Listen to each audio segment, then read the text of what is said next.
home. Padawang ko kuha sa akong anak. Gay, binagi kontiin. Delivered. Asa ganyan delivered. Naabot ako ng package. Delivered na daw. Asa ganyan delivered. Tara doon.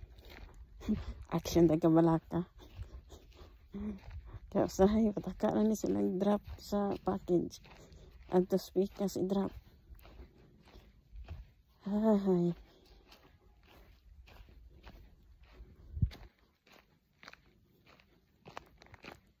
Medyo init-init na dali guys.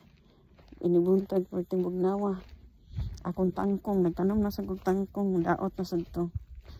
Lugay kay nakatubo kay nabugnawa na initan.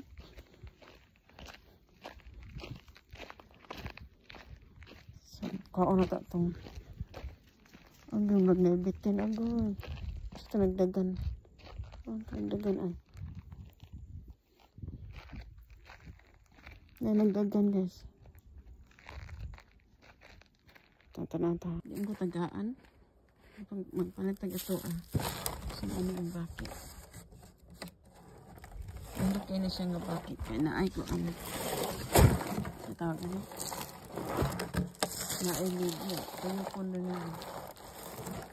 Sa pagkita na kami guys. Sa kanin siya guys. Magbuhat ko kuan. Buhat chicken feeder o kuan. Water feed. Saan tawag niya? Kanang unan na nila guys ang bakit. Ano siya. So karon guys, ipakita na ko ang akong package nga akong i-pick up ganina samtang naghulat pud ko nga i-drop off akong anak sa bus. So ang kani siya da guys, ang kaning accessories nga akong gamit sa water feeder o sa chicken water. Kuana ni siya guys, kit na ni siya nga naay drill bit ug naay paralungag. So di na ka problema kanang paralungag niya kana naman siya. Dayon ang kani mao ni siya nasa cheta takob pod niya sa iyang feeder kung imong gusto kang takoban nimo katumpot nga gamay nga takob mao toy para takob nimo sa bakit nimo diha sa ubos sa ilang pagkaunan.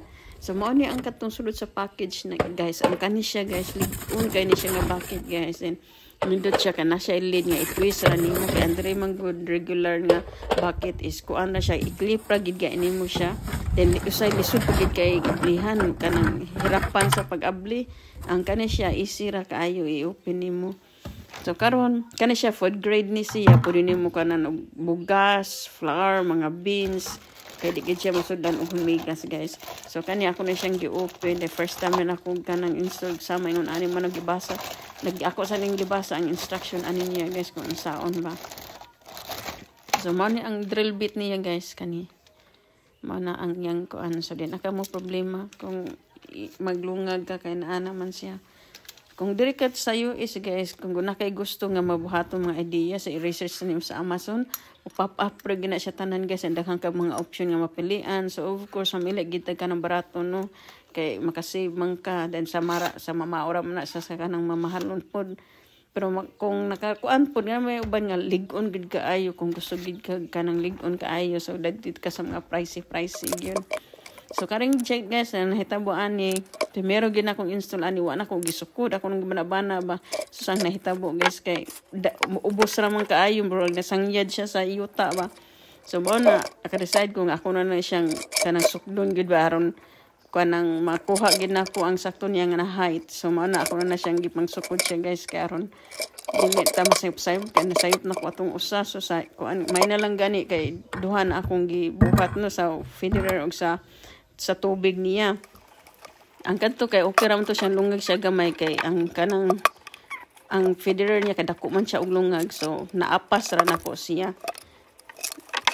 So mao ni siya guys kanang kuan gini siya seal gid kay naman siya rubber. Ang diha sa tubangan na rubber, then sa likod nasa siya para lock o diya.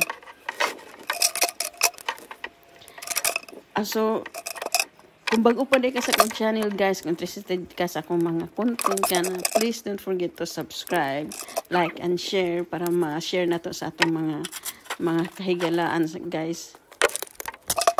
So kami so kung nakasubaybay gid mo sa ako ang mga video guys, kanang nami mga nagpuyo mi sa kanang probinsya diri, then nami mga hayop, may mga manok, nami mga kanding, nami beehive, sa una nami rabbit, duck ug quail, pero karon wala namin kuan na lang ang mga manok ug kanang kanding.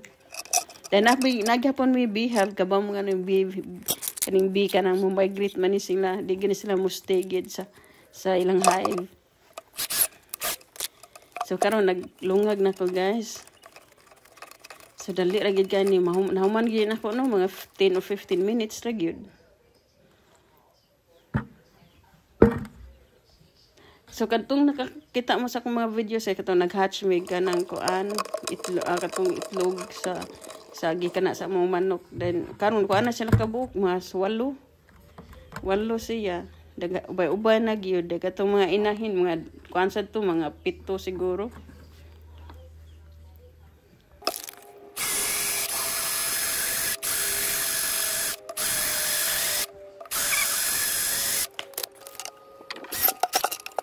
So paning kamo gyud lungag uri kan wa pa gyud ako na siya na charge og taman.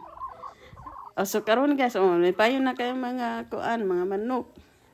Nagkuan pa na sila guys, nag-study pa sila ba kung unsa na adiha.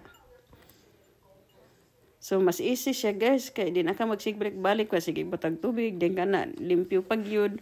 Sa una sad guys, namin gibuhat sad nga chicken feeder nasa pikas kung makita ninyo dako pod kay siya nga kanang kuan. So kana guys, kana ilisa na ako. Kay hugaw na kayo ba then kuan man gud wala man gani siya atop ko dili ko muuwan mo pisik-pisik. So mao na guys akong giilisan ang akong kuan among chicken feeder kadto siya ilisanan to siya, so ako san giuna ang tubig sa. So thank you for watching guys. I hope na enjoy mo sa akong mga videos. See you next time. Bye bye.